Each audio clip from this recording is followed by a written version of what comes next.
pues inmediatamente con la actividad que se realiza en este preciso momento en la Catedral Primada de América, allí donde se desarrolla pues el sermón de las 7 palabras. Conectamos de forma inmediata. En el nombre del Padre, del Hijo y del Espíritu Santo. Amén. Te damos gracias, Señor Dios, porque nos permites llegar a todos los hogares que nos siguen en estos momentos. Te pedimos que les bendigas a cada uno de ellos y también que derrames tu Espíritu Santo sobre nuestros obispos y sacerdotes, que hoy actualizarán las 7 últimas palabras de tu Hijo Jesucristo, tú que vives y reinas por los siglos de los siglos. Amén. Jesucristo fue la última palabra de Dios al mundo, en un intento supremo de revelarnos su corazón de Padre a través de quien mejor lo conocía, su Hijo. Y si revelar al Padre es lo que Jesús hizo durante toda su vida, ¿no será esto también y sobre todo lo que quiso hacer en el último momento de su muerte? Las 7 palabras es como se denomina a las 7 últimas frases que Jesús pronunció durante su crucifixión, antes de entregar su vida para la salvación de la humanidad, que han sido recogidas en los evangelios. Hoy y en este momento, estas palabras serán meditadas y actualizadas a la vida social del pueblo dominicano. Estemos atentos a cada uno de los predicadores que Dios envía para presentarnos el mensaje de su Hijo antes de morir y traernos la invitación a una vida nueva y a un mundo nuevo. Damos las gracias a los medios de comunicación que nos siguen en estos momentos. Televida, Canal 41, Cel TV, Canal 4, Telealtura, Canal 17, Dominican View, Circuito Televisivo, Supercanal 33, Supercanal Caribe. En su primera palabra, Jesús la dirige a su Padre. Padre, perdónalos porque no saben lo que hacen. Está orando con la oración que a nosotros nos enseñó y practicando lo que tantas veces había predicado. Amad a vuestros enemigos, haced el bien a los que les odian. Esta primera palabra será meditada y predicada por Monseñor José Amable Durán Tineo, obispo auxiliar de Santo Domingo, vicario episcopal territorial de Santo Domingo Norte y vicario del clero de esta arquidiócesis. Nos acomodamos.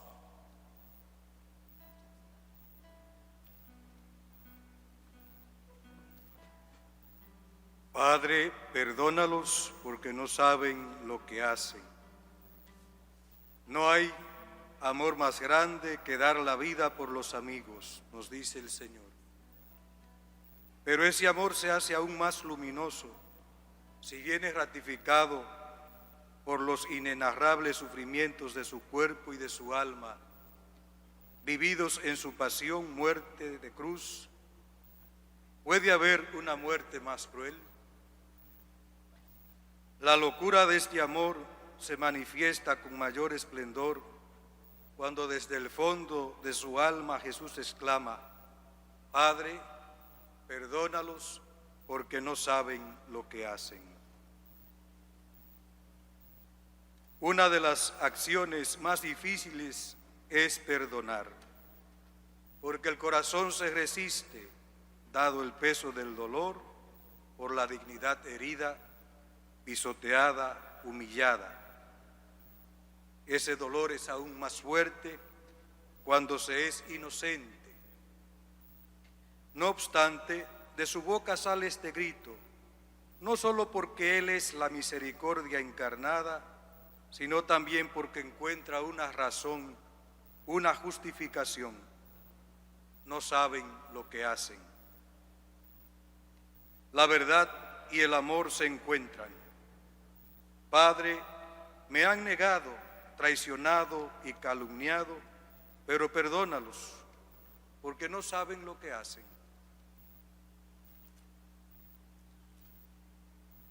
Porque no saben lo que hacen, se han burlado de mí, me han escupido y bofeteado, pero perdónalos. Me han coronado de espinas, me han azotado y crucificado, pero perdónalos porque no saben lo que hacen.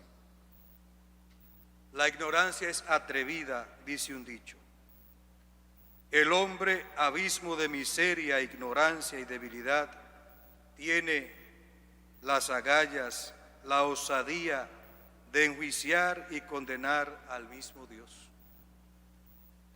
Reflexionando en este misterio, ha dicho el beato Herreldo Abad: su pecado ciertamente es muy grande, pero su conocimiento de culpa muy pequeño. Por eso, Padre, perdónalos. Me crucifican, es verdad, pero no saben a quién crucifican, porque si lo hubieran conocido, nunca hubieran crucificado al Señor de la gloria. Por eso, Padre, perdónalos. Ellos me creen un transgresor de la ley, un usurpador de la divinidad, un seductor del pueblo. Les he ocultado mi faz, no han conocido mi majestad. Por eso, Padre, perdónalos, porque no saben lo que hacen. Hoy Jesús sigue siendo vendido, negado, traicionado, humillado, escarnecido, golpeado, crucificado. En los millones de no nacidos, porque han sido cruel y vilmente asesinados en el vientre de sus propias madres. O tantos tratados como simples objetos de experimento, incapaces siquiera de lanzar un grito o una mirada de dolor que detenga la mano criminal de sus verdugos. En los niños y adolescentes víctimas de violaciones, en millares de mujeres vendidas, humilladas, asesinadas, en tantos crímenes que quedan impunes, en los presos que viven en condiciones inhumanas, en las grandes masas empobrecidas por las injusticias de los depredadores del erario público y los que engordan evadiendo impuestos para acumular y amasar grandes fortunas. Hoy también, al actualizar tu pasión, muerte y resurrección como iglesia, cuerpo místico de Cristo, presencia sacramental pero real del Señor, humildemente decimos: Padre, perdónanos, porque en todos estos hijos tuyos está tu presencia viva y real. Pues tú has dicho: lo que hicieron a uno de estos mis hermanos más pequeños, a mí mismo me lo hicieron. Padre, perdónanos, porque por miedo, orgullo, comodidad, nos negamos a reconocerte como nuestro mayor bien y más preciado tesoro, por el cual vale la pena toda renuncia, incluso de la propia vida, si fuera necesario. Tu gracia vale más que la vida, te alabarán mis labios, dice el Salmo 62. Padre, perdónanos, porque no tenemos plena conciencia de lo que hacemos. No hemos entendido que solo en el bien y la verdad nos realizamos como personas, y el sumo bien y la verdad plena eres tú. Padre, perdónanos, porque por nuestra ceguera espiritual no entendemos la hondura del pecado y las horribles penas que por ellas merecemos. No acertamos a comprender que es ancho y espacioso el camino que lleva al abismo de la perdición, al fuego eterno. Tú que conoces nuestra ignorancia, a ti que no se te ocultan nuestros delitos, mas sí a nosotros, pues ¿quién podrá discernir sus propios errores? Como dice el Salmo 19, a ti te suplicamos, de lo que se nos oculta, absuélvenos, Señor. Padre, perdónanos, porque dormidos por la seducción de este mundo, no nos detenemos a considerar que no somos dueños de la vida ni de nada, que cada día es una maravillosa oportunidad, fruto de tu amor, misericordia, porque no somos conscientes de que con la muerte se cierran todas las posibilidades, porque solo tú eres el Señor de la vida y de la historia. Padre, perdónanos, porque no logramos entender que toda falta debe ser reparada, resarcida, no como una forma de venganza tuya, sino como exigencia de justicia que lleva a la paz y de purificación necesaria que me capacita para poder contemplar la belleza, la hermosura, la pureza de tu divina majestad.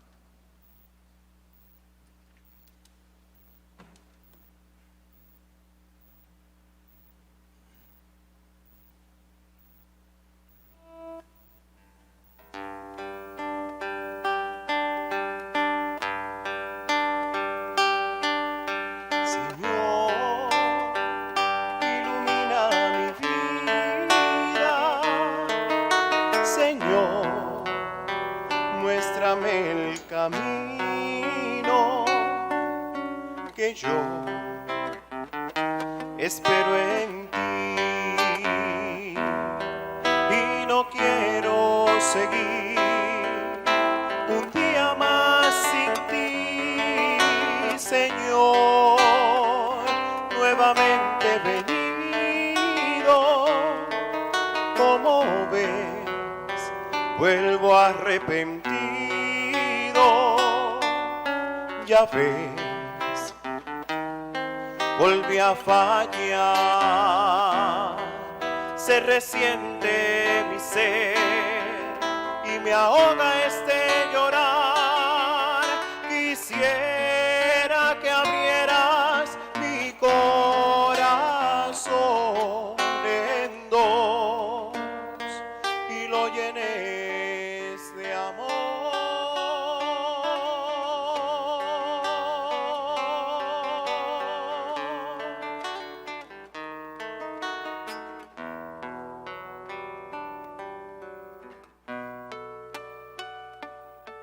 Sentí que tú estás aquí, tan dentro de mí, y que puedo ser feliz.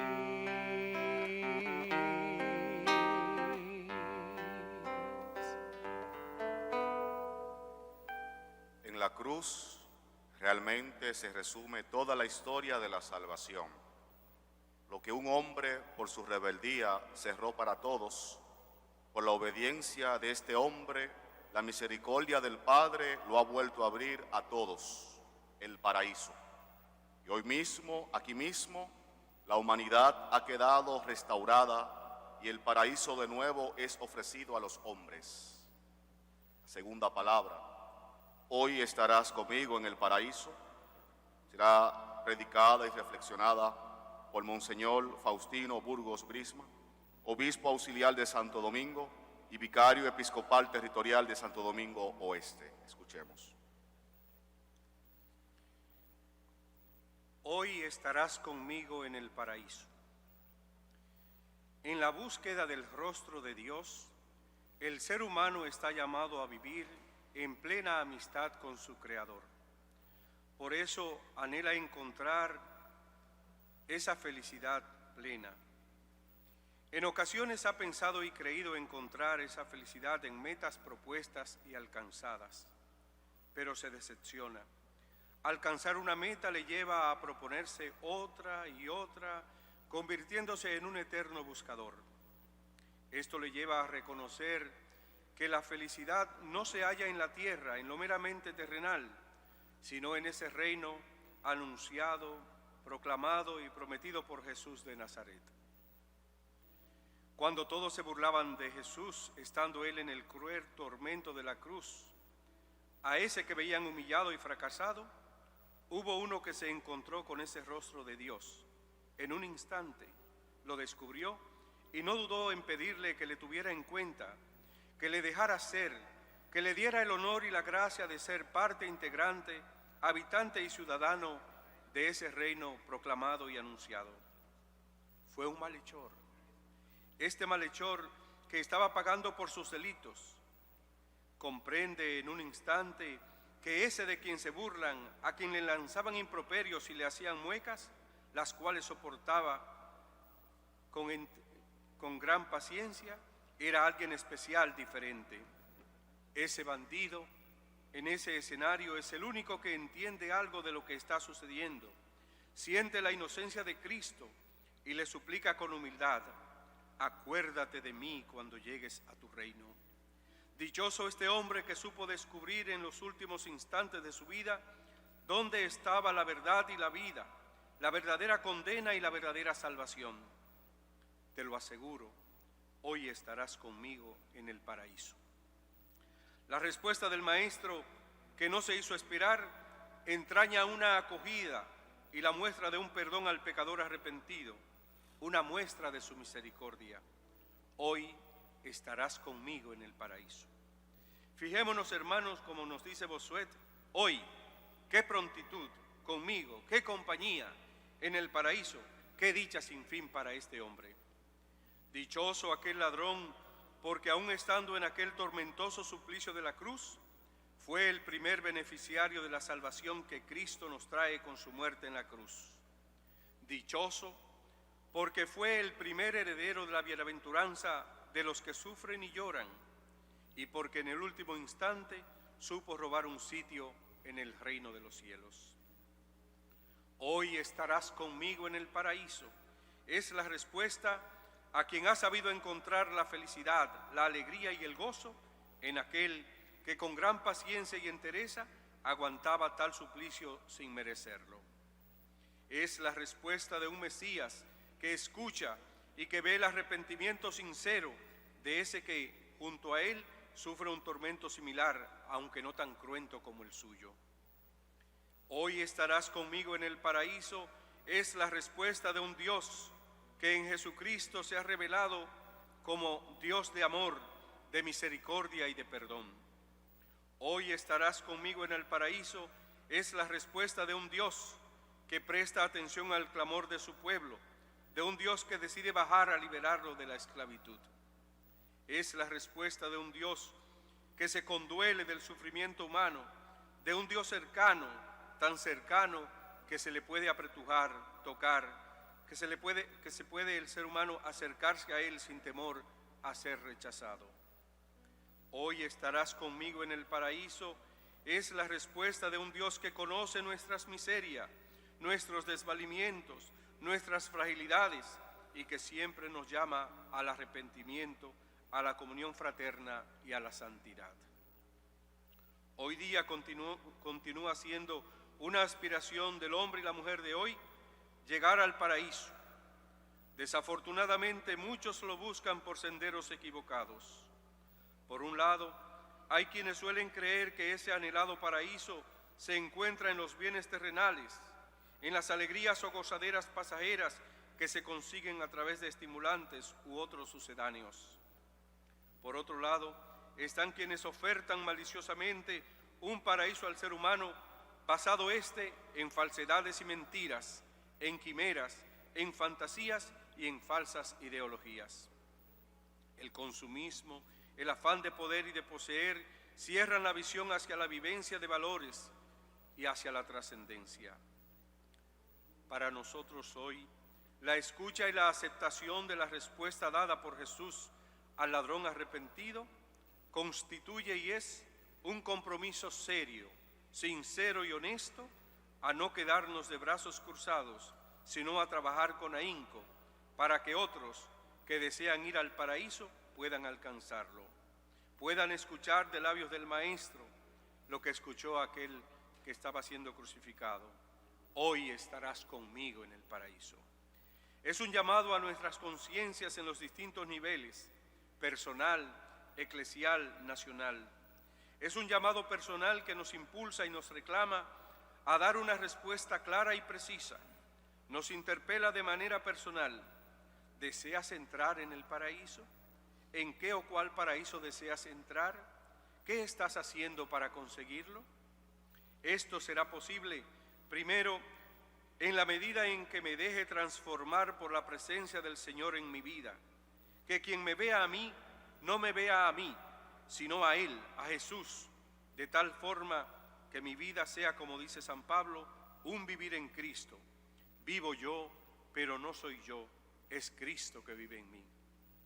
En segundo lugar, esto será posible en la medida que desenmascare las falsedades que rodean al hombre y a la mujer de hoy, que lo bloquean y tienden a esclavizarlo. En el nivel eclesial, ¿qué paraíso le ofrecemos a nuestros fieles, a la sociedad y al mundo de hoy? ¿Qué promesas le damos en medio de su peregrinar? ¿Le ponemos a dormir en sus laureles o le hacemos caer en la cuenta de que juntos debemos trabajar nuestra propia salvación? Es procurar que todos los creyentes en Jesucristo tengamos un mismo sentir y un mismo pensar en el Señor. En definitiva, que procuremos esa unidad querida y deseada por Jesús para con sus discípulos. Salgamos pues de nuestros encerramientos, superemos nuestras prevenciones, derribemos barreras. Salgamos entonces con entusiasmo a encontrarnos con los otros hermanos. Vayamos con humildad y gratitud a aprender de ellos y a recibir el don que Dios nos da en ellos. Animémonos a escuchar más a estos hermanos, a caminar con ellos, a discernir juntos, a compartir fraternidad y servicio. Démosle un abrazo al hermano que Dios pone en nuestro camino. Compartamos con otros hermanos este camino maravilloso de apreciarnos y de recibirnos como un regalo de Dios. Con esa actitud se realizará un cambio grande en mí, en ti y en nosotros, porque es abrir espacio a mi hermano, superar la tentación del orgullo, de la autosuficiencia, del encerramiento y del egoísmo. Es sentir necesidad de lo que Dios me da a través de los hermanos, y es abrirme con gratitud a recibirlo y a aprovecharlo. Es recibir a mi hermano y lo que él me comparte como regalo de Dios. Como nación, ¿cuál es el paraíso a que anhelamos entrar, llegar o alcanzar? ¿Cuál es el paraíso que se nos propone como salida a nuestras crisis? No olvidemos que fácilmente podemos caer en aplicar la filosofía del descarte y del rechazo, que ha contribuido a situar al margen del mercado laboral a quienes trabajan en el sector informal, obreros, jóvenes recién salidos de las universidades, etc. Son los trabajadores más vulnerables, ya sean estos nacionales o no. Son ellos quienes realizan lo que se suele denominar el trabajo de las tres dimensiones: peligroso, sucio y degradante.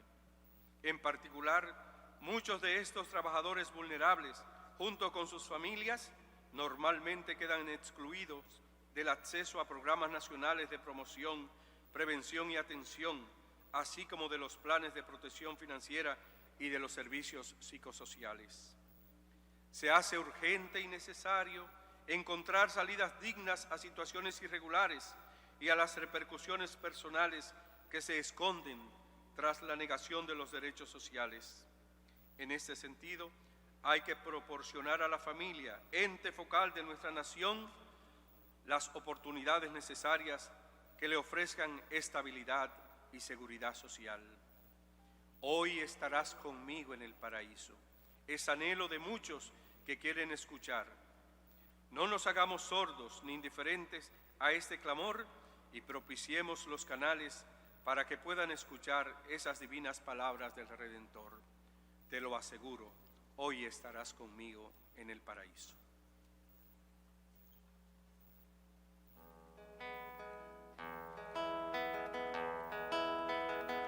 Era un ladrón condenado a morir, pero ahí en la cruz ganó el paraíso entero, porque vio en Jesús clavado ahí en la cruz a un Dios que hacia al morir le abría el paraíso, porque vio a Jesús mirándolo colgado de una cruz, sin reproches, destrozado, regalando su perdón.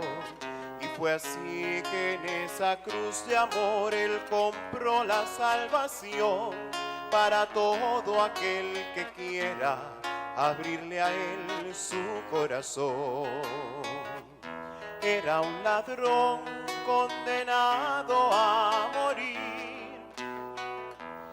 pero ahí en la cruz ganó el paraíso entero, porque vio en Jesús clavado ahí en la cruz a un Dios que hacia al morir le abría el paraíso.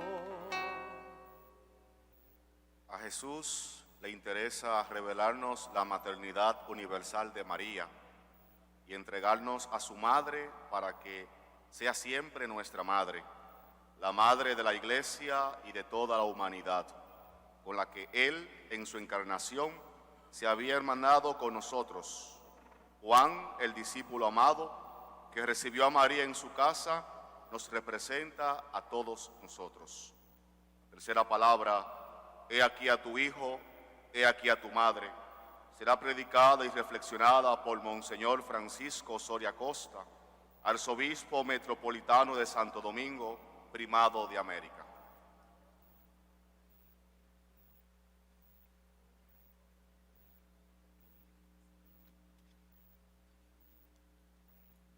Ahí tienes a tu hijo, ahí tienes a tu madre.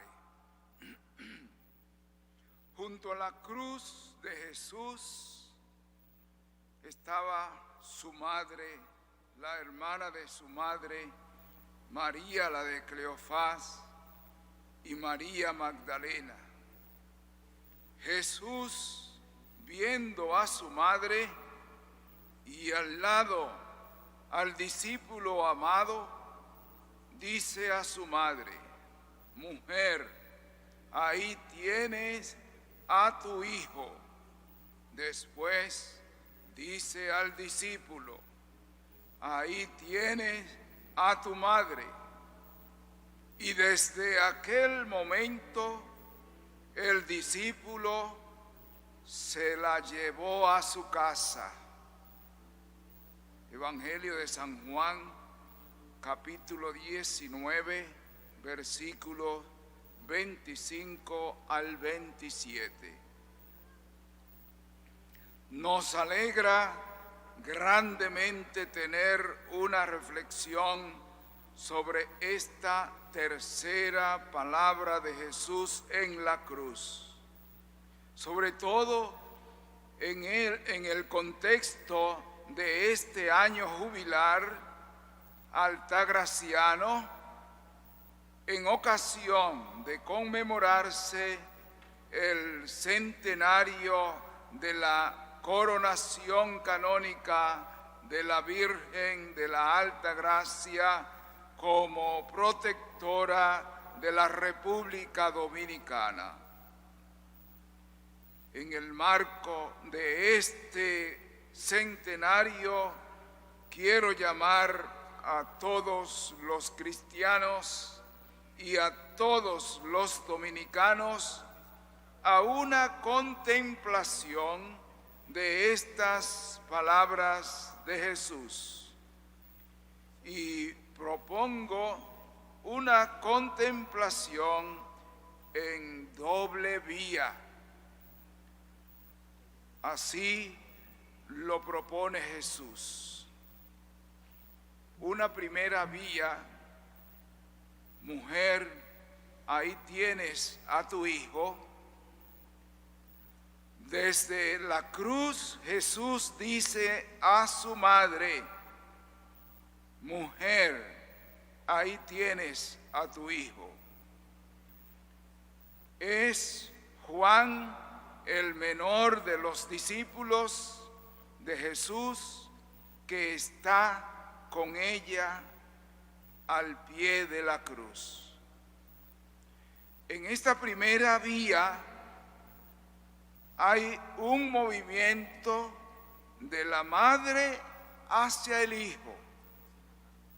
El discípulo amado es entregado a María como hijo muy amado, quien deberá tener conocimiento y conciencia de la maternidad de María.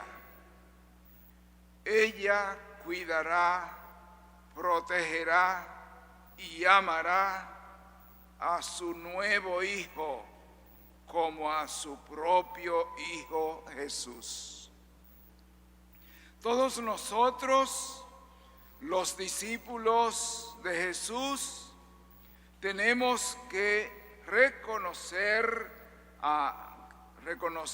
esa maternidad de María y sentirnos amados y cuidados por ella como sus hijos.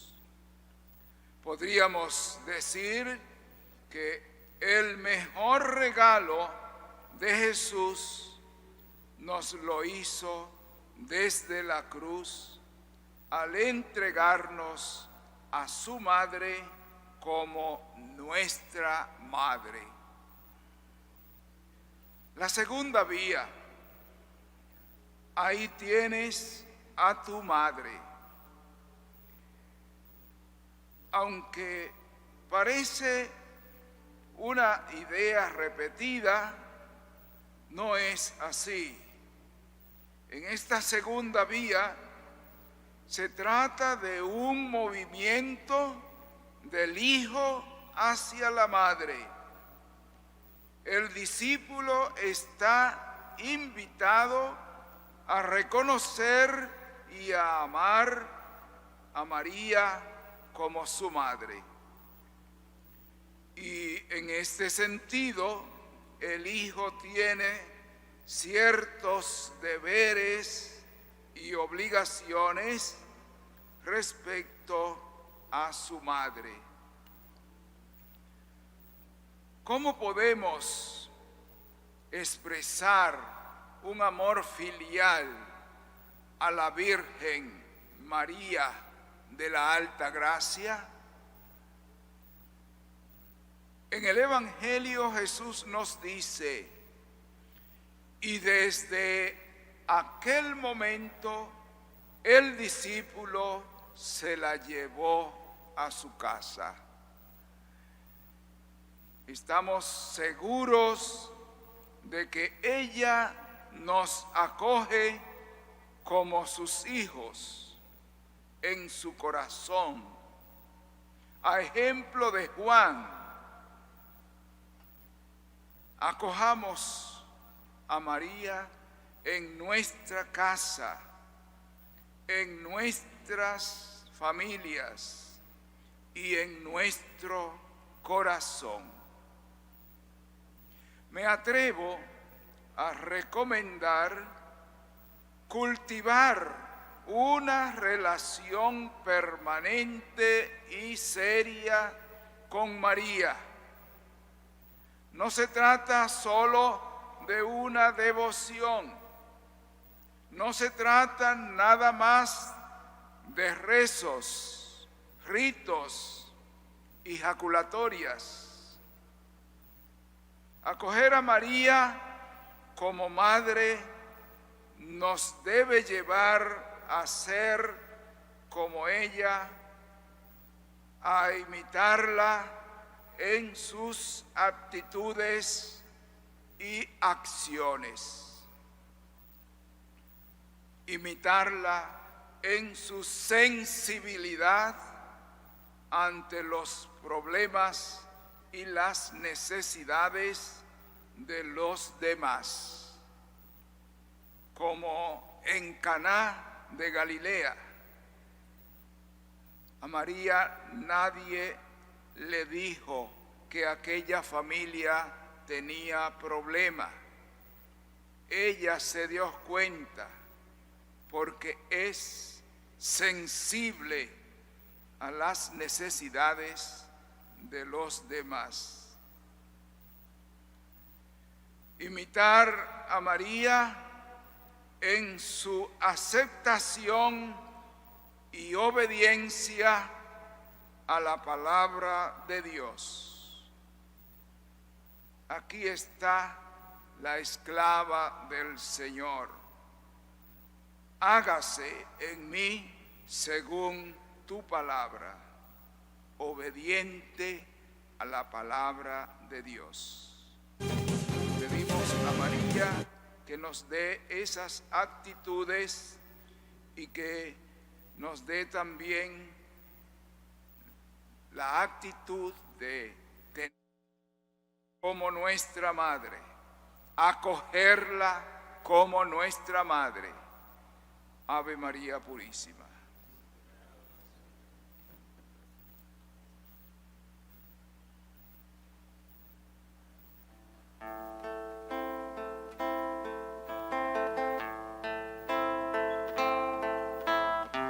Si se acaba el vino en tu vida hoy, Ahí tienes a tu madre. si solo hay tinajas pero no hay amor, Ahí tienes a tu madre. si estás pensando acercarte a Dios, Ahí tienes a tu madre. Ahí tienes a tu madre. Ahí tienes a tu madre, Ahí tienes a tu madre, Ahí tienes a tu madre,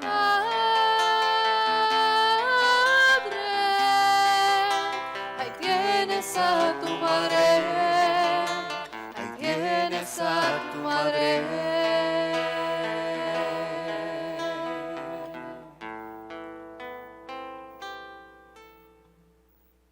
Jesús, por obediencia al Padre y amor a nosotros, ha tocado fondo en su encarnación.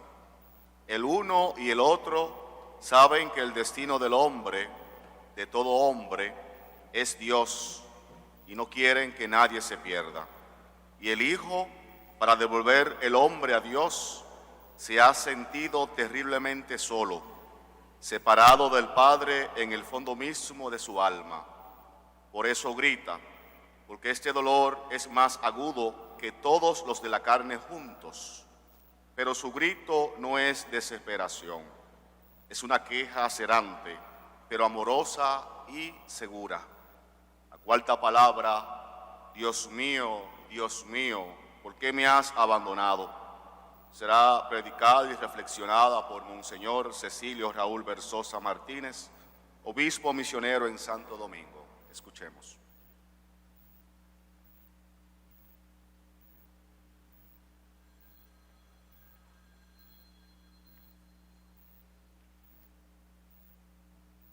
Alrededor de la hora nona, exclamó Jesús con fuerte voz: Elí, Elí, lama sabactani. Dios mío, ¿por qué me has abandonado? Acabamos de escuchar en boca de Jesús unas palabras desconcertantes, dramáticas. ¿Cómo es posible que el Hijo de Dios dijera a su Padre: ¿por qué me has abandonado? Antes en Getsemaní había exclamado: Padre, si es posible, pase de mí este cáliz, pero no se haga mi voluntad, sino la tuya. Ahora, en los últimos y decisivos momentos de su vida, se siente abandonado por aquel a quien más amaba y por quien más se sentía amado. El amado pregunta a su padre: ¿por qué me has abandonado? Y la respuesta no puede ser otra: Hijo, porque te has querido hacer pecado, has asumido todos los pecados de la humanidad. Ahí nace este grito orante, bañado en lágrimas y sangre. León Felipe, poeta de rupturas extremas, escribe que a veces la blasfemia se convierte en oración, y un insigne exégeta nos recuerda que el grito en boca de los pobres y de los sufrientes se convierte en oración escuchada. Jesucristo murió solo y abandonado, solo ante sus acusadores, La condena y la pasión de Jesús, en abandono y soledad, siguen siendo actuales en nuestros días. Se denomina cristofobia. Naciones con larga historia y raíces genuinamente cristianas están renegando de su propia identidad y renunciando a su herencia secular. A Jesucristo y al cristianismo, hoy, premeditada y lentamente, se los quiere condenar a la pena de muerte del olvido y a su desaparición social, cultural, legal y política, con un peligro real. Cuando desaparece Cristo y su Evangelio, desaparece la más profunda y cimentada dignidad humana.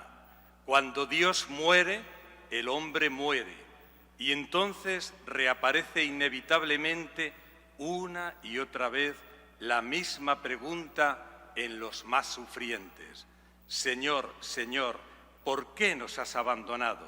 Y nos encontramos como el loco del relato de Nietzsche, con una lámpara encendida en pleno día, buscando qué nos queda ya cuando hemos sido nosotros quienes hemos abandonado y matado a Dios y con ello el sentido más profundo de nuestra existencia. Jesús grita, grita porque tiene necesidad del Padre, grita como gritan los hombres y mujeres en las situaciones límites de su vida, grita para que nadie tenga que gritar ya como Él gritó. Es el grito que supo descifrar un poeta dominicano. Qué terrible soledad e inmenso abandono sentir que el dolor es mío, tan solo mío. ¿Acaso debo llorar? ¿Y de qué me sirve el llanto? Lo que necesito es un manto cosido con amor, porque entonces ya no será solo mío el dolor, sino también suyo, dolor de dos. En verdad, solo puede compartir el dolor quien ha compartido antes el amor. Como en otras palabras de Jesús, en esta cuarta se nos pide saber contemplar el grito de dolor encarnado en la actualidad de tantos hermanos y hermanas nuestros abandonados, que ni siquiera se atreven a expresar o gritar como Jesús. Están haciendo realidad que los sufrimientos y los silencios inconfesables y los más hondos son nuestros personales infiernos. Con humildad y respeto, confieso que he palpado muchas soledades y abandonos en hermanos y hermanas dominicanos de hoy, niños haitianos y dominicanos en barrios como Café de Herrera, niños y niñas de la calle, niños y niñas especiales no suficientemente atendidos ni siquiera por sus madres, el hacinamiento de presidiarios en nuestras cárceles, los cientos de hermanos sin techo, abandonados a su suerte en nuestras calles, enfermos que no tienen acceso digno a los centros de salud, fallecidos en total soledad por la epidemia del COVID, los que están en los semáforos o con sus pequeños carritos callejeros vendiendo para sobrevivir, migrantes sin papeles ni documentación, tantas adolescentes embarazadas y repudiadas, adictos a las bancas y casinos, y quienes lo son a los más variados tipos de toxicamanías, los obligados a ser y quienes se ofrecen como mercancía sexual en caballas, en el malecón o en las esquinas de los barrios, viudas y adultos mayores, enfermos crónicos, crucificados en su soledad y desatención, arruinados económicamente y desocupados de larga duración, depresivos y enfermos psíquicos sin recursos, mujeres maltratadas por la violencia machista, abandonadas, los castigados por leyes y sentencias injustas, los que sufren el peso y la consecuencia de la corrupción, los acosados por las redes en sus más crueles y cobardes formas, los fracasados en sus relaciones familiares y quienes ya han perdido hasta el sentido de su vida, abandono y soledad. ¿Con qué realismo lo expresó la Madre Teresa de Calcuta? Tú, Señor, exclamas por boca de los desesperados y te preguntas con los torturados ¿por qué me haces daño? Tú sigues siendo condenado injustamente en los inocentes, coronado de espinas en campos de refugiados, azotado de dolor en clínicas y hospitales. Y en ti, sin embargo, escuchamos una y otra vez: si nadie te ama, mi alegría es amarte. Si lloras, estoy deseando consolarte. Si eres débil, te daré mi fuerza y mi energía. Si nadie te necesita, yo te busco. Si eres inútil, yo no puedo prescindir de ti. Si estás vacío, mi llenura te colmará. Si quieres caminar, iré contigo. Si estás excluido, yo soy tu aliado. Si todos te han olvidado, mis entrañas se estremecen recordándote. Al final, siempre nos quedará una certeza: aunque nosotros te abandonemos, Señor, tú nunca nos abandonas. Aunque fuiste abandonado, tú no nos vas a dejarnos solos jamás. Como escribió el apóstol Pablo: ¿qué o quién podrá separarnos del amor de Dios? La tribulación, la angustia, la persecución, el hambre, el peligro, la espada. Concluyo. ¿Qué se nos pide en esta cuarta palabra? ¿Cuál es el sentido más original y fecundo? ¿Solo la denuncia? No.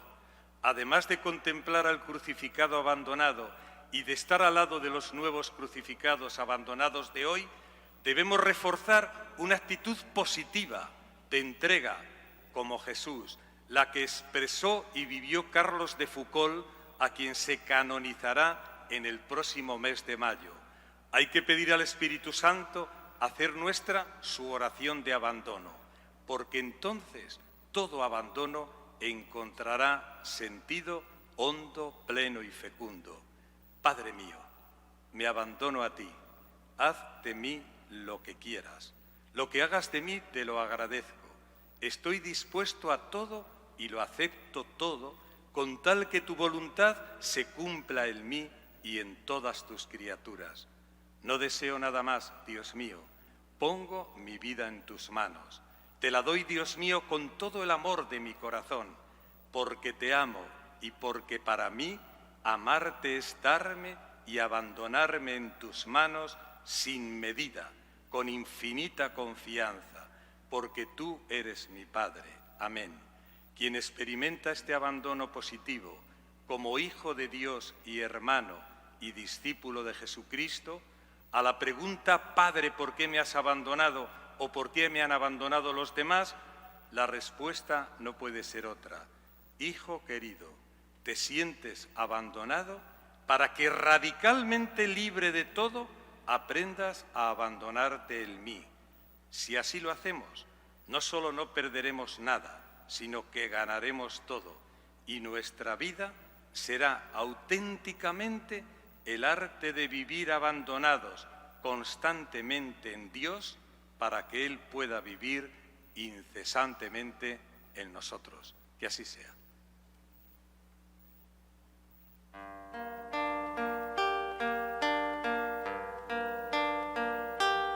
Dios mío, Dios mío, ¿por qué me has abandonado? ¿Por qué me has abandonado? Dios mío. Al verme se burlan de mí, hacen visajes, menean la cabeza. Acudió al Señor que lo ponga a salvo, que lo libre si tanto lo quiere.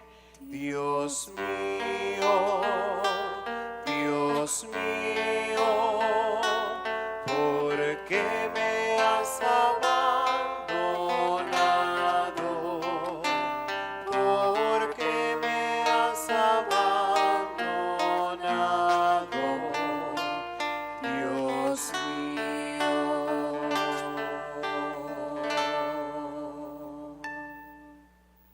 Jesús ha mostrado toda su humanidad al suplicar un poco de agua como cualquier agonizante.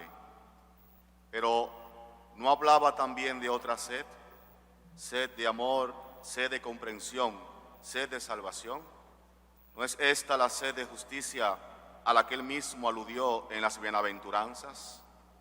La quinta palabra, tengo sed, será predicada y reflexionada por Monseñor Ramón Benito Ángeles Fernández, obispo auxiliar de Santo Domingo, vicario episcopal de la Vicaría Territorial Santo Domingo Este y rector de la Universidad Católica de Santo Domingo.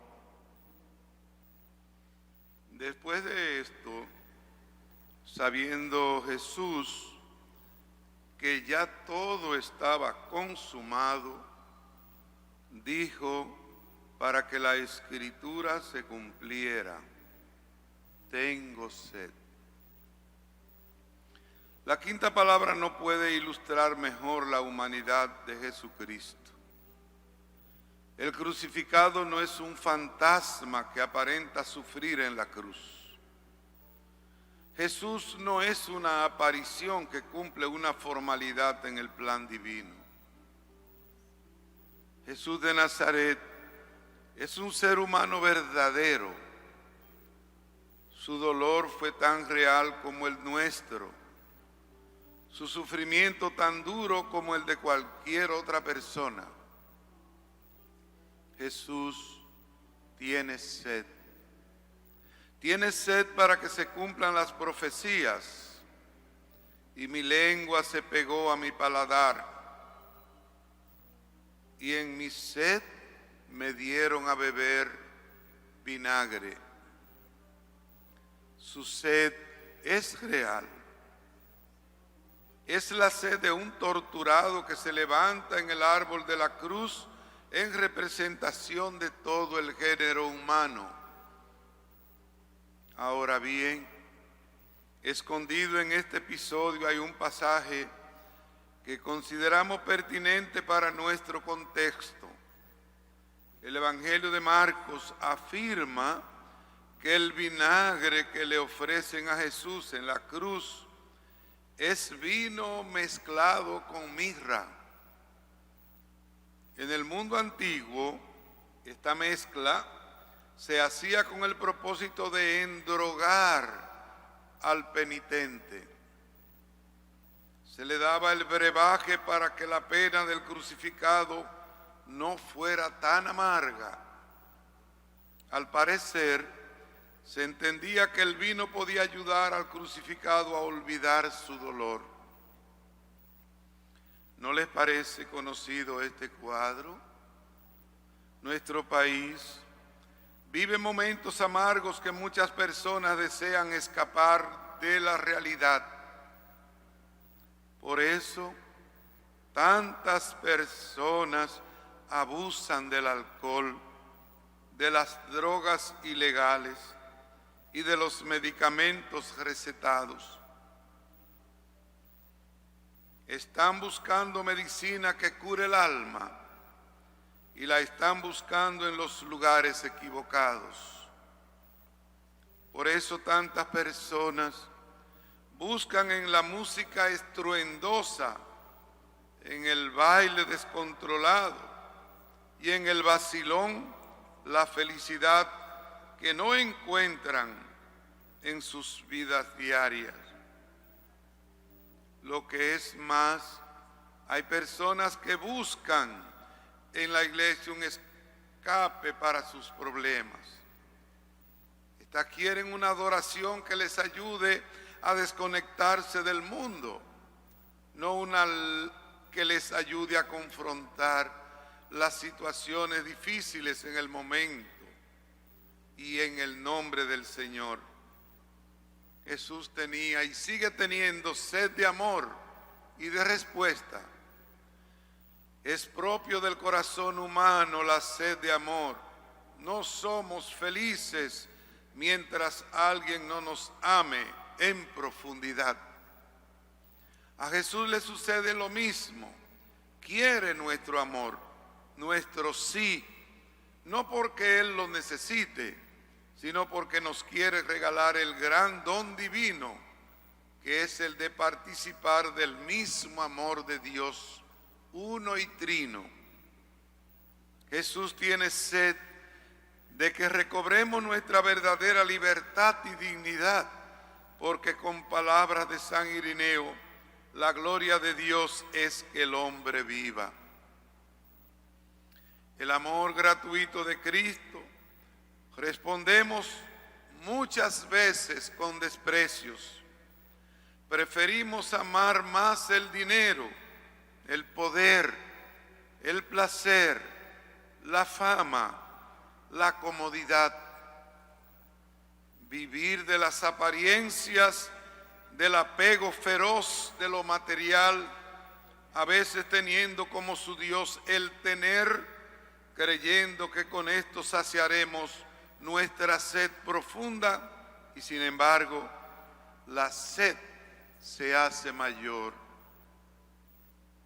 Cristo se quejaba a Santa Margarita María de Alacoque: mira, este corazón que tanto ha amado a los hombres y en respuesta solo recibe ultrajes y desprecios. Hemos abandonado las fuentes de la verdadera vida para ir a beber a aljibes que no tienen agua o es solo agua estancada. Cristo tiene sed de nuestra conversión sincera, de nuestro testimonio que deje huellas de amor y de perdón.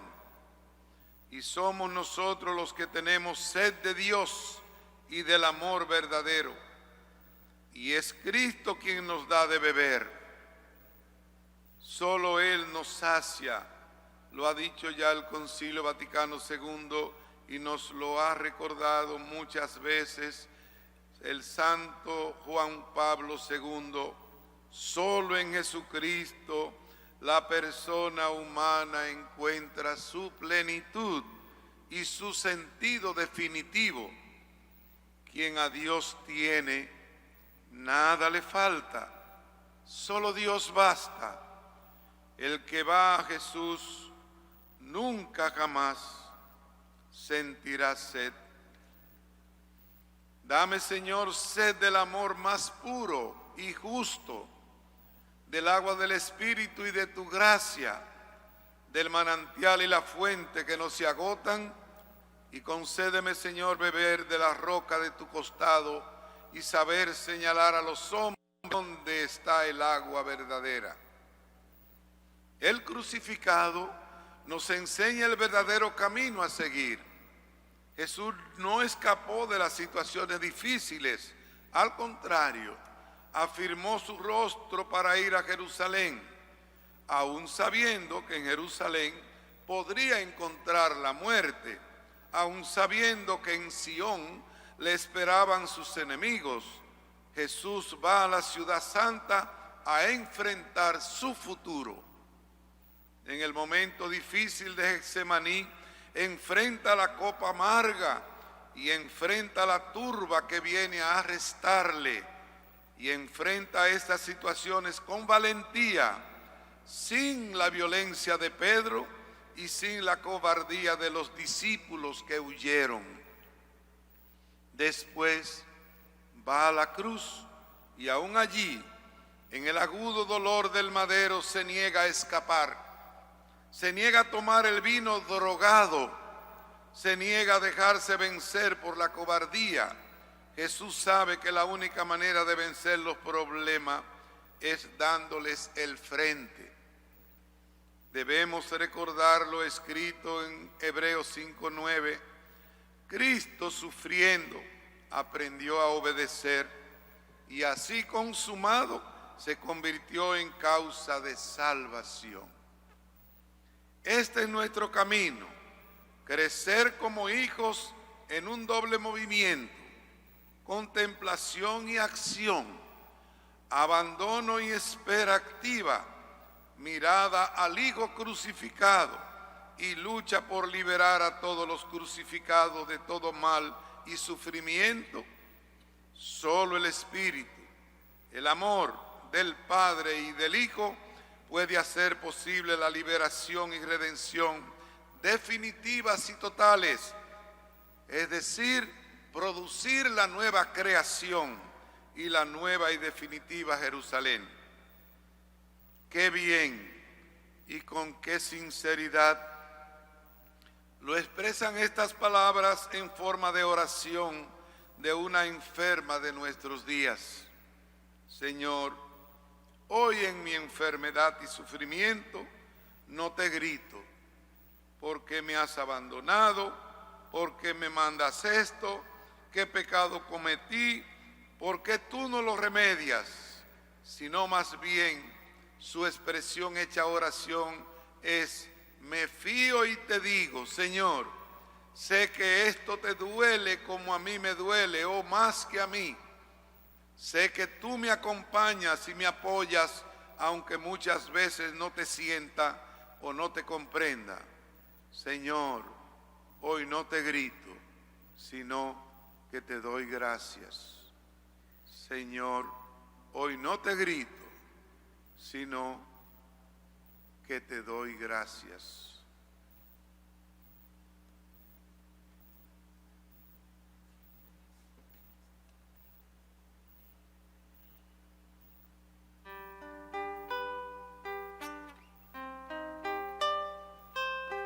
Tengo sed de ti,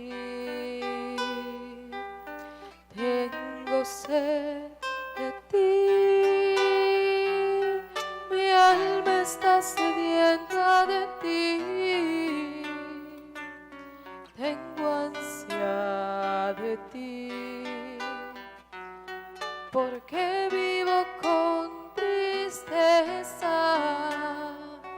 porque no hay alegría en mí.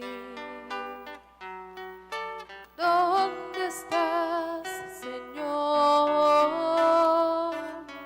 Tengo sed de ti.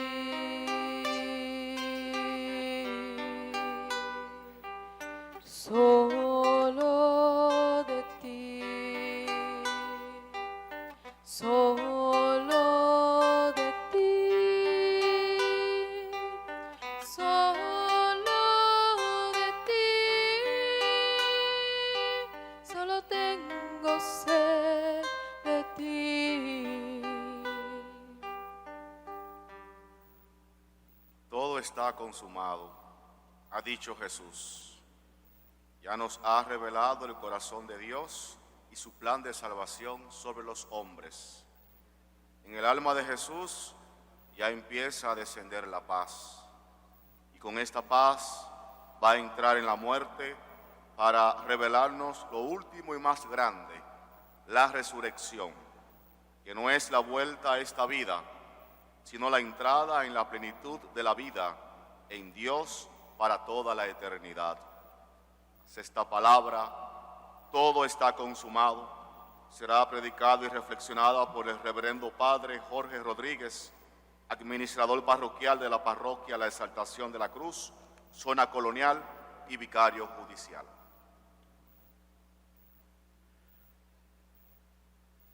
Esta sexta palabra dicha por nuestro Señor Jesucristo en la cruz nos la menciona el apóstol San Juan en el capítulo 19, versículo 30, y lo hace ligándola a la anterior palabra que hemos escuchado, la quinta.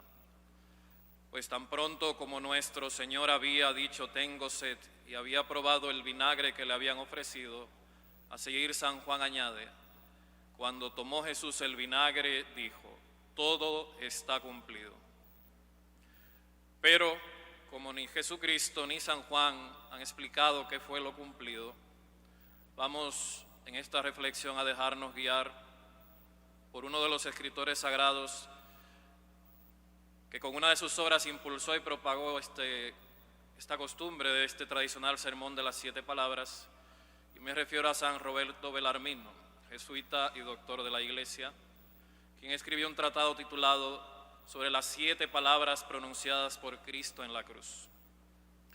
Y lo primero que él nos habla es que en verdad nada puede ser añadido a estas sencillas palabras, todo está cumplido, excepto que la obra de la pasión estaba ahora perfeccionada y completada, ya que Dios Padre había impuesto 2 tareas a su Hijo. La primera, predicar la buena noticia, el Evangelio. La otra, sufrir por la humanidad. En cuanto a la primera, ya había dicho Cristo: yo te he glorificado en la tierra, llevando a cabo la obra que me encomendaste realizar. Nuestro Señor dijo estas palabras luego de que había concluido el largo discurso de despedida a sus discípulos en la última cena. Ahí había concluido esta primera obra que el Padre Celestial le había impuesto. La segunda tarea, beber la amarga copa de su cáliz, faltaba aún. Había aludido esto cuando dijo a los dos hijos de Zebedeo: ¿pueden beber la copa que yo voy a beber? Y también cuando dijo: Padre, si quieres, aparta de mí este cáliz. Y en otro lugar: el cáliz que me ha dado el Padre, no lo voy a beber. Sobre esta segunda tarea, Cristo, al momento de su muerte, podía entonces haber exclamado: todo está cumplido, pues he bebido el cáliz del sufrimiento hasta lo último. Nada nuevo me espera ahora sino morir. E inclinando la cabeza, expirar. Pero San Roberto Bellarmino nos invita a apoyarnos en algunos otros escritores sagrados y descubrir en estas palabras de Cristo 5 posibles interpretaciones, y de ellas sacar para nosotros el mismo número de frutos. La primera explicación la toma de San Agustín, quien dice que todo está cumplido hace referencia al cumplimiento de todas las profecías que hacían referencia al Mesías. Por tanto, podemos concluir que nuestro Señor Jesucristo quería manifestar que todo lo que había sido predicho por los profetas en relación a su vida y su muerte había sido hecho y cumplido. De esta primera explicación, el mismo San Agustín es el que saca este primer fruto, una lección útil para nosotros, cuando nos dice: puesto que estamos seguros que las profecías relacionadas con Jesucristo fueron verdaderas, así nosotros deberíamos tener la misma certeza de que las otras cosas que los profetas anunciaron y profetizaron y que aún no han sucedido son igualmente ciertas. Y San Agustín nos invita a centrarnos en una: tengamos un temor reverente en el día del juicio, pues el Señor vendrá. Él, que vino como un humilde bebé, vendrá de nuevo como un Dios todopoderoso. Sobre esto San Roberto Bellarmino nos recuerda: el día del juicio final no sabremos cuándo será, pero el día de la muerte ciertamente no está muy lejano. Aunque su hora es incierta, lo que sí es cierto es que en el juicio particular cada uno deberá rendir cuenta sobre cada palabra vana, cada palabra pecaminosa, cada blasfemia, por las acciones de robos, adulterios, fraudes, asesinatos, injusticias y otros pecados mortales. Por lo tanto, el cumplimiento de algunas profecías nos harán más culpables si es que no creemos que las otras profecías se cumplirán. Y no es suficiente solamente decir que creemos en Cristo, a menos que nuestra fe eficazmente mueva nuestra voluntad a hacer o evitar aquello que nuestro entendimiento nos enseña que debe ser hecho o evitado. Esa es la verdadera conversión que agrada a Dios, para que no nos suceda a cada uno de nosotros, como dice el apóstol San Pablo: profesan conocer a Dios, mas con sus obras le niegan.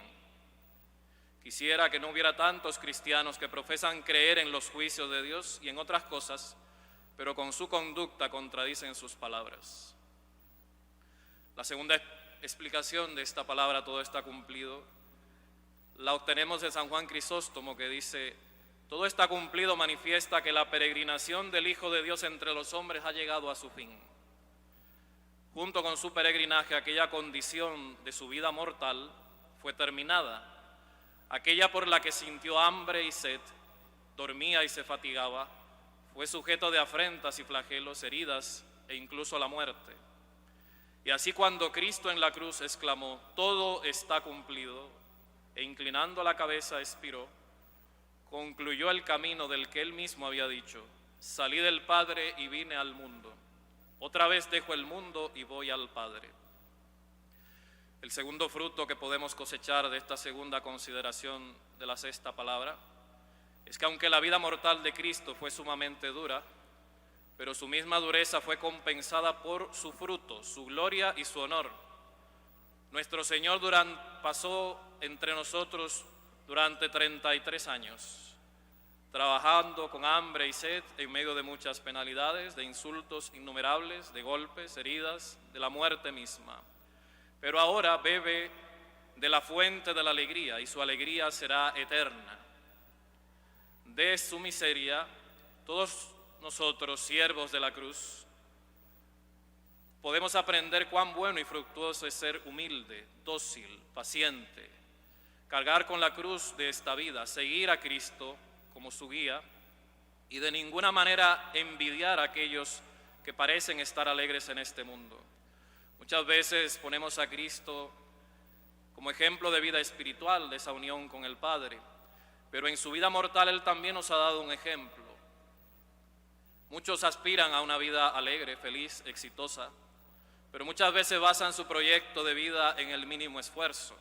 No les gusta superarse a través del estudio, les basta tratar de hacerse famosos a través de las redes sociales o cualquier otro medio rápido y fácil. O peor aún, buscar el dinero rápido de la droga, del robo. A otros les cuesta permanecer en un empleo porque no les gusta obedecer a otro, muchas veces por pura soberbia. Algunos otros solo buscan pareja porque no quieren un cónyuge con quien compartir toda una vida. Porque la vida matrimonial y familiar, hasta que la muerte los separe, ya les resulta algo imposible. En resumen, no quieren sufrir, quieren alcanzar el éxito pero sin esforzarse. Cristo nos muestra con su vida que el camino de una vida plena requiere dedicación, entrega, constancia. Está dispuesto a dar la vida por el otro. Lo que la Iglesia llama muchas veces el amor ágape, que es un amor de donación. Es como nos dice el Salmo 126. Los que sembraban con lágrimas cosechan entre cantares. Al ir iban llorando, llevando la semilla, mas al volver vuelven cantando, trayendo sus gavillas. O como decía el mismo Jesús, no hay amor más grande que el que da la vida por sus amigos. Una tercera explicación: con su pasión y muerte Jesús concluyó el mayor de todos los sacrificios, ya que en comparación al real y verdadero sacrificio hecho por Jesús, todos los demás sacrificios de la antigua ley que realizaban los judíos, por ejemplo, son tenidos como meras sombras y figuras. En el sacrificio de Cristo, la víctima fue el Cordero de Dios, todo inocente e inmaculado, de quien Isaías dice: como oveja llevada al matadero, como cordero delante del que lo trasquila, enmudecerá y no abrirá su boca. Y de quien el Bautista había dicho: he aquí el Cordero de Dios, he aquí el que quita el pecado del mundo. Finalmente, el fruto de este sacrificio fue la expiación de los pecados para todos los hijos de Adán, o en otras palabras, la reconciliación del mundo entero con Dios. El tercer fruto a ser recogido es que todos los cristianos también debemos aprender a ser sacerdotes espirituales para ofrecer a Dios sacrificios espirituales. Es como nos dice San Pedro, o como nos advierte San Pablo: les exhorto pues, hermanos, por la misericordia de Dios, a que ofrezcan sus cuerpos como una víctima viva, santa, agradable a Dios. Tal será su culto espiritual. En este sentido, el apóstol nos invita a la imitación de Cristo. San Roberto Belarmino nos amplía este sentido de víctima agradable. Nos dice que este sacrificio espiritual que debemos ofrecer no es suficiente que para la víctima estar viva, debe ser también santa. Y comparándonos con estos animales que ofrecían los judíos, nos decía: ¿cómo pueden realizar sus acciones por la gloria de Dios y hacerlas ascender como incienso de sacrificio ante Él, si raramente o nunca piensan en Dios ni lo buscan, y no están por medio de la meditación ardiendo con su amor? Consecuentemente deben imitar la simplicidad y la mansedumbre del Cordero, que no conoce la venganza, la laboriosidad y la seriedad del buey, que no busca reposo, ni corre vanamente de aquí para allá, sino que soporta su carga, arrastra su arado y trabaja asiduamente en el cultivo de la tierra. aquellos que no siguen el ejemplo de los bueyes corderos en su trabajo continuo y útil por su Señor, sino que desean y buscan su propia comodidad temporal, no pueden ofrecer a Dios una víctima santa. Se parecen más bien a bestias feroces y carnívoras, como lobos, perros, osos y cuervos, que hacen de su estómago un dios y siguen las huellas del león rugiente que ronda buscando a quien devorar. Por la muerte de Cristo, la gran lucha entre Él mismo y el príncipe del mundo, es decir, Satanás, llegó a su fin. Esta es la cuarta explicación que nos refiere San Roberto Belarmino. Al aludir esta lucha que hizo el Señor a través de estas palabras del Evangelio según San Juan, el juicio del mundo comienza ahora. Ahora el príncipe de este mundo va a ser echado fuera, y cuando yo sea elevado sobre la tierra, atraeré a todos hacia mí. San Roberto Belarmino nos aclara: Satanás disputó con Cristo la posesión del mundo, el dominio sobre la humanidad. Esta fue la disputa decidida en la cruz, y el juicio fue pronunciado en favor del Señor Jesús, porque en la cruz expió plenamente los pecados del primer hombre y de todos sus hijos.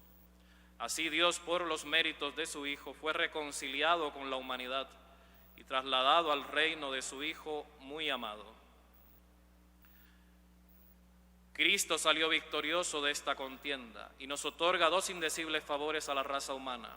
Primero, abrir a los justos las puertas del cielo, y segundo, la institución de los sacramentos, que tienen el poder de perdonar los pecados y conferirnos la gracia, de modo que aquel que cree y sea bautizado se salve.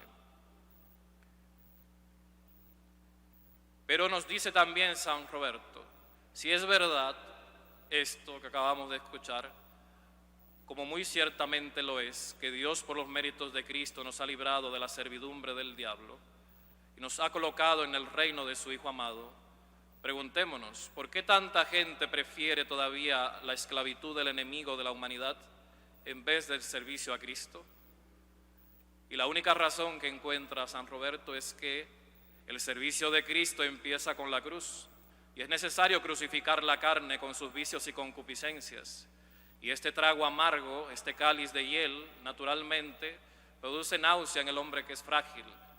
Y es muchas veces la única razón por la cual prefieren ser esclavos de sus pasiones, de sus pecados, que ser señores de ellas a través de la gracia. Sin embargo, no hay vicio que con la asistencia de Dios no pueda ser superado, y no hay razón para temer que Dios se rehusará a ayudarnos. Por eso San León Magno dice: Dios Todopoderoso insiste con justicia que guardemos sus mandamientos, pues Él nos previene con su gracia. Miserables y locas y necias son aquellas almas que prefieren llevar 5 yugos de bueyes bajo el mando de Satanás y con trabajo y pena ser esclavos de sus sentidos y del pecado, y finalmente ser torturados para siempre por el diablo, que someterse al yugo de Cristo, que es dulce y ligero, y hallar descanso para sus almas en esta vida y en la próxima. Y así nuestro victorioso Señor ha abierto el camino a todos para adquirir la gloriosa libertad de los hijos de Dios. Y si hay algunos que no quieren entrar en este camino, mueren por su propia culpa y no por falta de poder o la falta de querer de nuestro Redentor. Y ya por último, lo último que nos refiere San Roberto es que la palabra "todo está cumplido" nos hace referencia al nacimiento de la Iglesia, ya que los padres de la Iglesia enseñan que la fundación de la Iglesia fue hecha cuando Cristo fue bautizado y el edificio completado con su muerte en la cruz. Así que el quinto fruto que puede ser recogido de esta palabra, podemos aplicarla a la edificación de la Iglesia, que fue perfeccionada en la cruz. Y este misterio debería enseñarnos a amar la cruz, honrar la cruz y estar estrechamente unidos a la cruz. Así la Santa Iglesia Católica Romana, consciente del lugar de su nacimiento, tiene a la cruz plantada en todo lugar y en todo lugar exhibida. Y nosotros, los hijos de la Iglesia, manifestando nuestro amor a la cruz cuando pacientemente sobrellevamos las adversidades por amor a nuestro Dios crucificado, Esto es gloriarse en la cruz. Esto es lo que dijo San Pablo. Nos gloriamos hasta en las tribulaciones, sabiendo que la tribulación engendra paciencia, la paciencia virtud probada, la virtud probada esperanza, y la esperanza no falla, porque el amor de Dios ha sido derramado en nuestros corazones con el Espíritu Santo que nos ha sido dado. Y nuevamente nos dice en la carta a los Gálatas: Dios me libre de gloriarme, si no es en la cruz de nuestro Señor Jesucristo, por la cual el mundo es para mí un crucificado y yo un crucificado para el mundo. Esto es ciertamente el triunfo de la cruz, cuando el mundo, con sus pompas y placeres, está muerto para el alma cristiana, que prefiere amar a Cristo crucificado, y el alma está muerta para el mundo al amar las tribulaciones y el desprecio que el mundo odia, y odiando los placeres de la carne y el aplauso vacío de los hombres a los que ama el mundo. De esta manera será perfeccionado y consumado todo siervo de Dios, para que también de cada uno de nosotros pueda decir Dios: está concluido, consumatus est.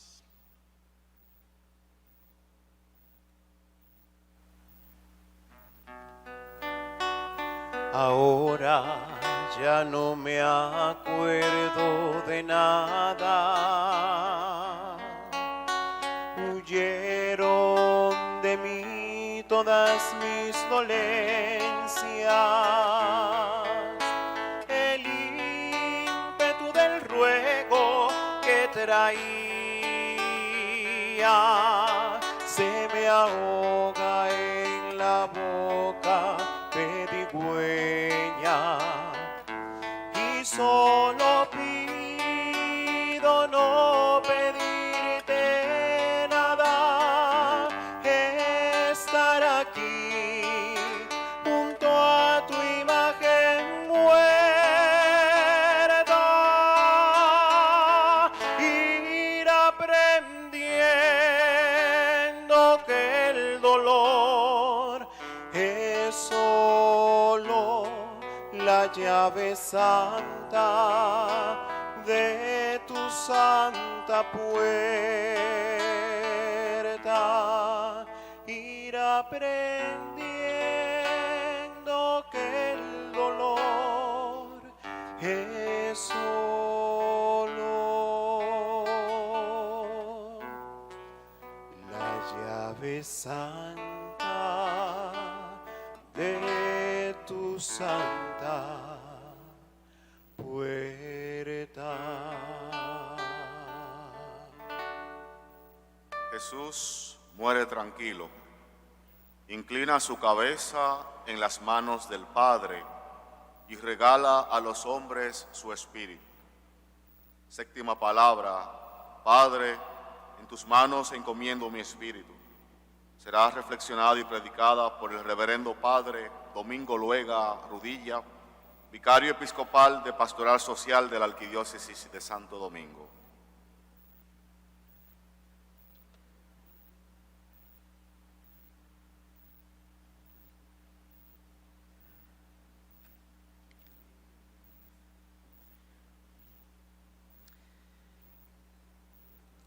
Padre, a tus manos encomiendo mi espíritu.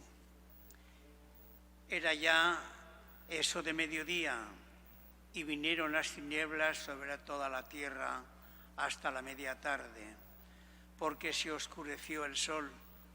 El velo del templo se rasgó por medio y Jesús, clamando con voz potente, dijo: Padre, a tus manos encomiendo mi espíritu. Y dicho esto, expiró. Al ver el centurión lo sucedido, glorificaba a Dios diciendo: ciertamente este hombre era hijo de Dios. Y todas las gentes que habían acudido a aquel espectáculo, al ver lo que pasaba, se volvieron golpeándose el pecho. El momento es desgarrador. Entre tanta oscuridad y desastre, Jesús necesitaba poner su vida en las manos amorosas y cálidas de su Padre, que no saben de otra cosa más que amar y acariciar. La primera palabra de Jesús que registran las Escrituras fue pronunciada cuando éste tenía 12 años. ¿No saben que yo debo estar donde mi Padre? Durante su vida pública reafirmó su fidelidad al Padre. El que me ha enviado está conmigo y no me deja nunca solo, porque yo hago siempre lo que le agrada a Él. Jesús, siempre fiel a la voluntad de su Padre, había gastado toda su vida haciendo la voluntad de su Padre.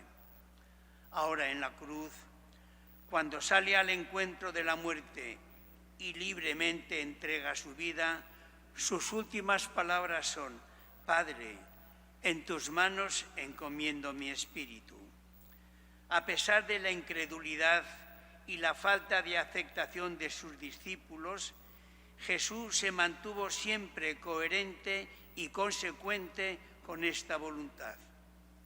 Ahora, con la satisfacción del haber cumplido, pone su vida en las manos de su Padre y descansa en ellas. Había estado 33 años cumpliendo la misión que le habían encomendado y ahora volvía al Padre. Fue un suspiro hondo, profundo, lleno de ternura por la cercanía del encuentro. Me impresionó en gran manera la primera vez que vi el cuadro del Hijo Pródigo del pintor Rembrandt. Nos presenta un padre lleno de luz, con las manos puestas sobre los hombros del Hijo Pródigo. La mano derecha, una mano varonil, ruda, recia, y la otra mano, la mano izquierda, femenina, delicada, como expresión de la ternura y de la misericordia al Hijo. La parábola quizá debería llamarse parábola del Padre misericordioso, porque el sujeto de la parábola no es el hijo pequeño, sino el Padre misericordioso. De la misma manera que fue misericordioso con el hijo pequeño, también lo fue con el mayor. Hijo mío, todo lo mío es tuyo. Todos tenemos la experiencia de que Dios con cada uno de nosotros es amoroso, y de manera más especial con los desorientados, con los oprimidos, con los abatidos, con los ingratos. Él hace llover sobre buenos y malos y sale el sol para todos. Él sabe amar y perdonar. Él corre detrás de la oveja descarriada. Espera siempre ansioso la vuelta del Hijo y encuentra gran alegría al encontrar lo que se le había perdido. Dios Padre se alegra más con la conversión de un pecador que con 99 justos que no tienen necesidad de convertirse. El Dios de Jesús es un Dios Padre que ama y perdona, que es paciente y quiere la salvación de todos. El que no oprime, sino libera, que no condena, sino que salva, que no castiga, sino perdona. El que ama la vida es el Dios de vivos, de la esperanza y del futuro. Tiene siempre una relación filial y estrecha con su Padre. Se dirige al Padre con la seguridad de un niño. Cuando tenía solo 12 años, Jesús dice a sus padres, José y María, que lo habían estado buscando durante 3 días. ¿No sabían que debo ocuparme de las cosas de mi Padre? No cabe la menor duda de que esta afirmación de Jesús nos indica que no se perdió Él. Quien se perdió fueron sus padres. Sí, sus padres se perdieron y no nos puede extrañar. Muchas veces he visto a papás y mamás perdidos, profesores perdidos, industriales perdidos, sacerdotes perdidos, políticos perdidos. Yo mismo en alguna ocasión me he perdido. Lo correcto será reconocer y volver al lugar donde estuvimos la última vez. José y María, para no perder tiempo, desandaron el camino hasta el lugar en donde habían estado los tres últimamente juntos. Esto me hace pensar que en la vida no solamente hay gente que se pierde, sino que permanecen perdidos, y esto es lo dramático. Nunca están donde deben de estar, sobre todo algunos servidores públicos. Hacer una diligencia, por insignificante que sea, supone una enorme pérdida de tiempo y energía. Aquí no es, vaya usted a otra oficina. El director no está, venga usted más tarde. Se cayó el sistema, vuelva usted mañana, etcétera, etcétera. Qué grave es no saber estar donde a uno le corresponde. La oración también constituía la preparación para decisiones importantes y para momentos de gran relevancia de cara a la misión mesiánica de Jesús. Así, en el momento de comenzar su ministerio público, se retira al desierto a ayunar y orar. También antes de la elección de los apóstoles, Jesús salió hacia la montaña para orar y pasó la noche orando a su Padre. Cuando se hizo de día, llamó así a los discípulos y escogió a 12 de ellos, a quien les dio el nombre de apóstoles. Así también antes de la confesión de Pedro cerca de Cesarea de Filipo, con él los discípulos a los cuales preguntó: ¿quién dice la gente que soy yo? Respondiendo ellos, le dijeron: Juan el Bautista, otros Elías, otros que uno de los profetas que ha resucitado. Díjoles él: ¿y ustedes quién dicen que soy yo? Respondió Pedro: el ungido de Dios.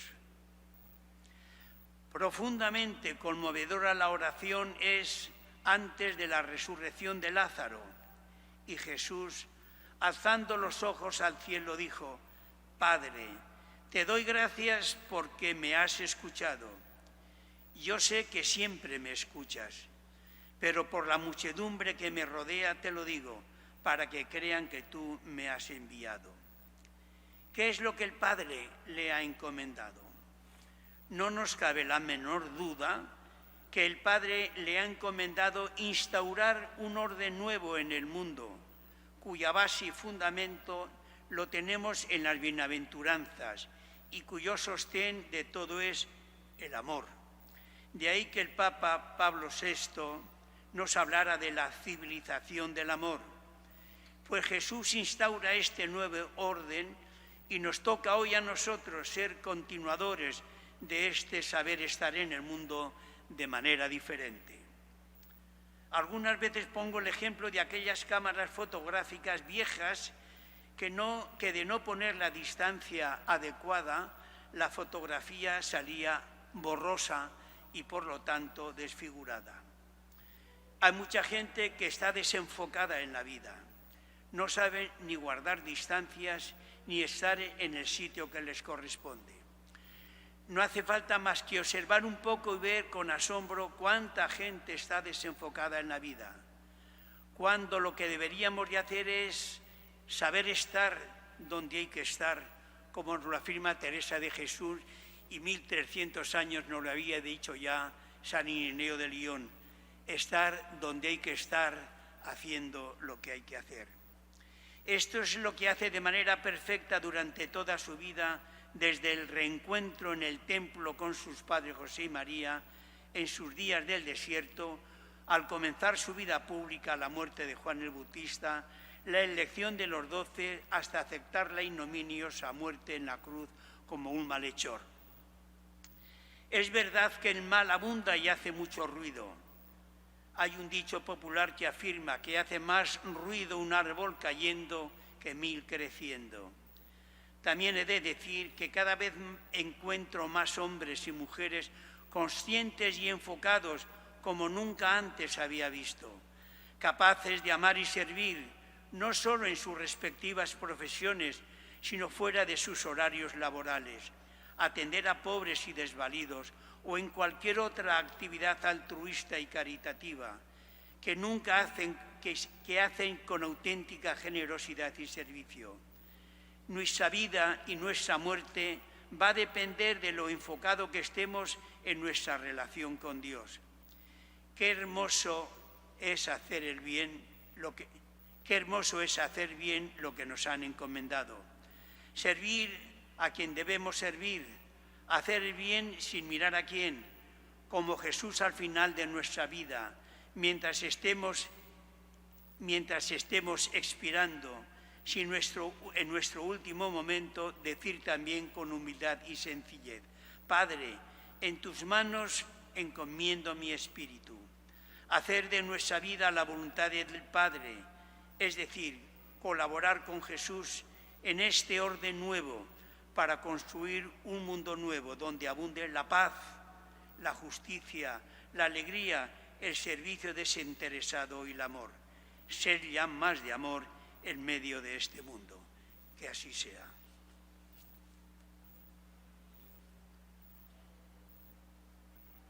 Muchas gracias a los medios de comunicaciones sociales por acompañarnos, entre ellos Televida, Canal 41, Canal Católico de la Familia, SER TV, Canal 4, Telealtura, Canal 17, Dominican Beauty para los Estados Unidos, Circuito de Televisión Teleduarte CTT, Canal 49, Supercanal 33, Supercanal Caribe, Color Visión, emisoras, la Unión de Emisoras Católica UDECA, Vida 105.3 FM, Radio ABC 540 AM, Radio María de la Altagracia 1240 AM, Radio Santa María, Estudio 97, Radio Corazones, Radio Cayacoa, Radio Enriquillo, Radio Selva, Magis, Radio Horizonte, Radio Marién.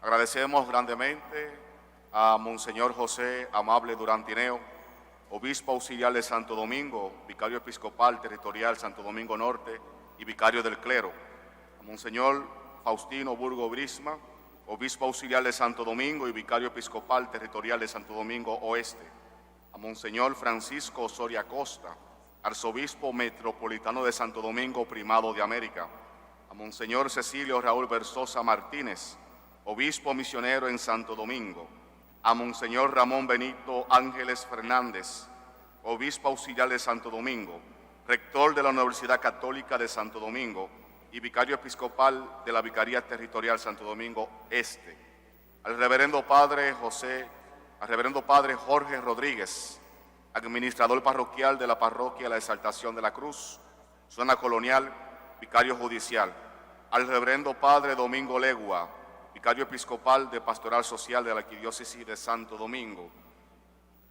por su generosidad en actualizar para nosotros las últimas palabras de nuestro Señor Jesucristo a la vida espiritual y social del pueblo dominicano. Gracias a todos los que nos acompañan aquí en la catedral o desde distintos puntos del mundo. Dios les bendiga y les invitamos a continuar viviendo estos días santos. Pasen buenas.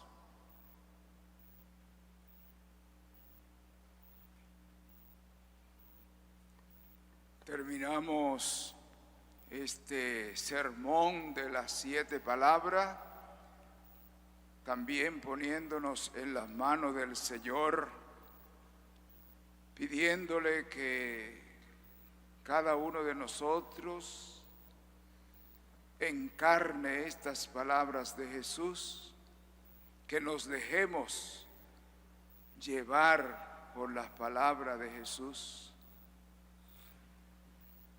Ese Jesús que honra al Padre. Por eso les invito a ponerse de pie para orar como Jesús nos enseñó. Padre nuestro que estás en el cielo, santificado sea tu nombre. Venga a nosotros tu reino. Hágase tu voluntad en la tierra como en el cielo. Danos hoy nuestro pan de cada día. Perdona nuestras ofensas, como también nosotros perdonamos a los que nos ofenden. no nos dejes caer en la tentación y líbranos del mal. Amén. Igualmente, como hemos tenido estas reflexiones, vamos a impartir la bendición para toda esta asamblea y todo el pueblo dominicano, todos los que han seguido estas reflexiones por los medios. Impartimos la bendición. Que el Señor esté con ustedes. Que la bendición de Dios Todopoderoso, Padre, Hijo y Espíritu Santo, descienda sobre ustedes y les acompañe siempre. Amén.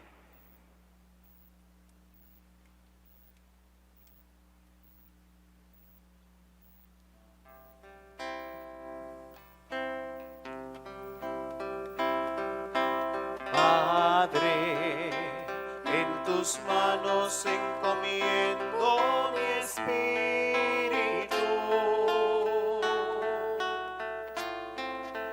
Padre, en tus manos encomiendo mi espíritu.